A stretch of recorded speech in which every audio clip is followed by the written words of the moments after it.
നമസ്കാരം. മലയാളി വാർത്ത ഇൻസൈറ്റിലേക്ക് സ്വാഗതം. അയ്യപ്പൻ കളി തുടങ്ങി മക്കളെ. ശബരിമലയിലെ തിരുവാഭരണ സ്വർണ്ണ കവർച്ച വിവാദങ്ങളിൽ പ്രതിക്കൂട്ടിലായ മുൻ Devaswom executive officer B Murari Babu 61 വയസ്സായിരുന്നു അന്തരിച്ചത് ക്യാൻസർ രോഗബാധയിലാണ്. കൊച്ചി അമൃത ആശുപത്രിയിൽ ചികിത്സയിലിരിക്കെയായിരുന്നു അന്ത്യം.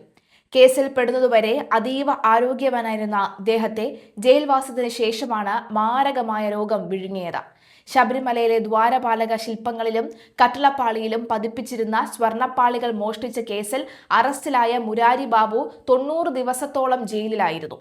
നിശ്ചിത സമയത്തിനകം അന്വേഷണ സംഘം കുറ്റപത്രം നൽകാതിരുന്നതിനെ തുടർന്നാണ് ഇദ്ദേഹത്തിന് സ്വാഭാവിക ജാമ്യം ലഭിച്ചത്. എന്നാൽ ജാമ്യത്തിലിറങ്ങിയതിന് പിന്നാലെ ശാരീരിക അസ്വസ്ഥതകൾ വേട്ടയാടാൻ തുടങ്ങി. ആദ്യമെല്ലാം വെറും ഗ്യാസിന്റെ പ്രശ്നമാണ് എന്ന് കരുതി അവഗണിച്ചെങ്കിലും ശരീരം അതിവേഗം മെലിഞ്ഞുണങ്ങാൻ തുടങ്ങി. ജാമ്യ വ്യവസ്ഥകളുടെ ഭാഗമായി കൃത്യമായ ഇടവേളകളിൽ അന്വേഷണ ഉദ്യോഗസ്ഥർക്ക് മുന്നിലെത്തി ഇദ്ദേഹം ഒപ്പിടുമായിരുന്നു. ഓരോ തവണ വരുമ്പോഴും കോലം കെട്ടുപോകുന്ന മുരാരി ബാബുവിനോട് പോലീസുകാർ തന്നെ കാര്യങ്ങൾ തിരക്കി.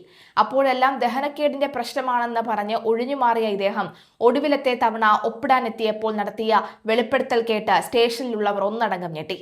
തനിക്ക് അർബുദമാണെന്നും അതിന്റെ അവസാന ഘട്ടം എത്തിക്കഴിഞ്ഞു എന്നുമായിരുന്നു വളരെ വേദനയോടുകൂടി ആ പ്രതികരണം നടത്തി മുരാരി ബാബു മടങ്ങിപ്പോയത്.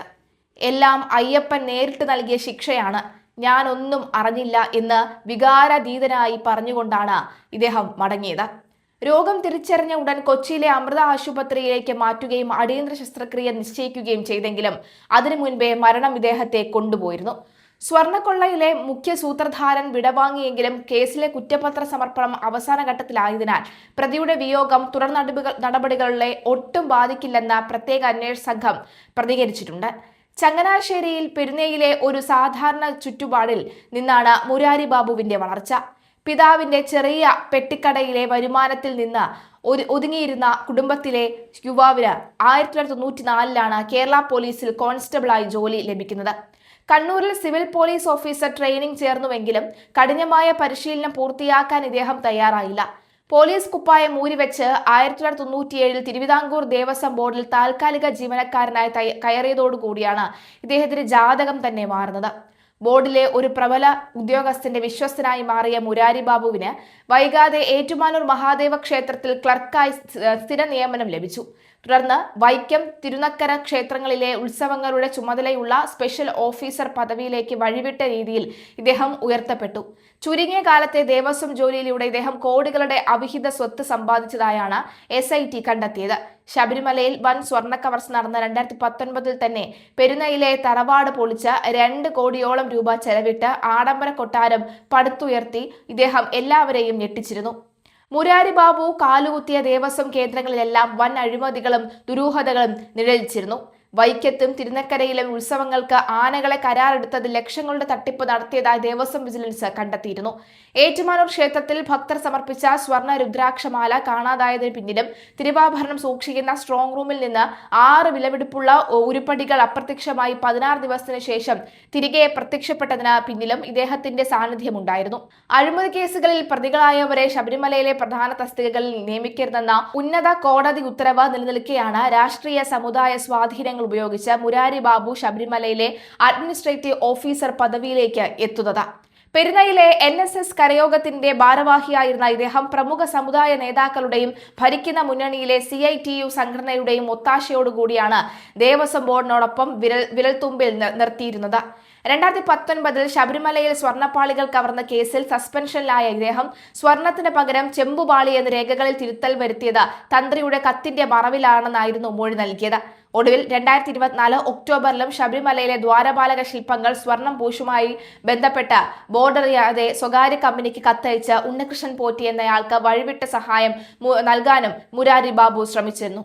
ഈ കേസിൽ ദേവസ്വം വിജിലൻസ് കണ്ടുപിടിച്ചതോടുകൂടിയാണ് ഇദ്ദേഹത്തിന്റെ പതനം പൂർത്തിയായത്. ശബരിമല സ്വർണ്ണ കവർച്ച കേസിൽ അറസ്റ്റിലായതോടുകൂടി തകർന്നടിഞ്ഞ മുൻ Devaswom deputy commissioner B Murari ബാബുവിന്റെ ജീവിതം സിനിമയെ വെല്ലുന്ന നാടകീയത നിറഞ്ഞതായിരുന്നു. അർബുദ രോഗബാധയെ തുടർന്ന് കൊച്ചിയിലെ ആശുപത്രിയിൽ അന്തരിച്ച ഇദ്ദേഹം സാധാരണ കുടുംബത്തിൽ നിന്ന് രാഷ്ട്രീയ സമുദായ സ്വാധീനങ്ങളിലൂടെ കോടീശ്വരനായി മാറിയ വ്യക്തി തന്നെയാണ്. ചങ്ങനാശ്ശേരി പെരുന്നയിൽ ഒരു ചെറിയ പലചരക്ക് പച്ചക്കറി കട നടത്തിയിരുന്ന സാധാരണക്കാരന്റെ മകനായിരുന്നു മുരാരി. തിരുവിതാംകൂർ ദേവസ്വം ബോർഡിൽ വെറുമൊരു വാച്ചർ, അതായത് ദേവസ്വം ഗാർഡ് ആയിട്ടായിരുന്നു ഇദ്ദേഹത്തിന് തുടക്കം. 94 നേരത്തെ സൂചിപ്പിച്ച പോലെ കോൺസ്റ്റബിളായി ജോലി ലഭിച്ചതിനെ തുടർന്ന് കണ്ണൂരിൽ പരിശീലനത്തിന് പോയി. എന്നാൽ പോലീസിലെ കഠിനമായ ശാരീരിക പരിശീലനം താങ്ങാനാകാതെ ആ ജോലി ഉപേക്ഷിച്ച് പെരുന്നയിലേക്ക് തന്നെ മടങ്ങുകയായിരുന്നു. സാധാരണക്കാരനായി ജനിച്ച് പിന്നീട് അതീവ ധനികനായ NSSകാരനാണ് മുരാരി. പെരുന്ന കരയോഗം വൈസ് പ്രസിഡന്റായി മുരാരി ബാബു എത്തുന്നത് അടുത്ത കാലത്താണ്. ആദ്യം ഒരിക്കൽ മത്സരിച്ചുവെങ്കിലും തോറ്റു. അതിനുശേഷം സമവായത്തിലൂടെ തെരഞ്ഞെടുപ്പ് നടന്ന സമയം പദവിയിലേക്ക് എത്തി. ശബരിമല സ്ത്രീ പ്രവേശന വിവാദം സമയത്ത് ശബരിമലയിൽ അഡ്മിനിസ്ട്രേറ്റീവ് ഓഫീസറായിരുന്നു മുരാരി. ഈ സമയത്താണ് പെരുന്നയിലെ NSS ആസ്ഥാനവുമായി അടുത്തത്. ശബരിമലയിൽ സ്ത്രീകളെ കയറാൻ അനുവദിക്കാത്തത് താനാണ് എന്ന സന്ദേശം പോലും NSSലെ പ്രധാനിക്ക് മുരാരി ബാബു നൽകി. തന്ത്രിമാരുമായി NSSുമായും എല്ലാം നിരന്തരം സംസാരിച്ച പെരുന്നയിൽ ആചാര സംരക്ഷണമായി മുരാരി മാറി. അതിനുശേഷം ഭാര്യയ്ക്ക് NSS ആസ്ഥാനത്ത് ജോലി ലഭിക്കുകയും ചെയ്തു. ഈ സമയത്താണ് പെരുന്നയിലെ വീട് നിർമ്മാണവും നടന്നത്. എല്ലാം പുറത്തേക്ക് കൊണ്ടുവന്നത് ശബരിമലയിലെ സ്വർണ്ണക്കൊള്ള കേസാണ്. അല്ലാത്ത പക്ഷം ദേവസ്വം ബോർഡിന്റെ ഭാവി പ്രസിഡന്റായി മുരാരി ബാബു മാറുമായിരുന്നു. അയ്യപ്പന്റെ ഇടപെടലുകളാണ് ഈ കള്ളക്കളികൾ പുറത്തെത്തിച്ചത് എന്നാണ് പെരുന്നക്കാർ പറയുന്നത്.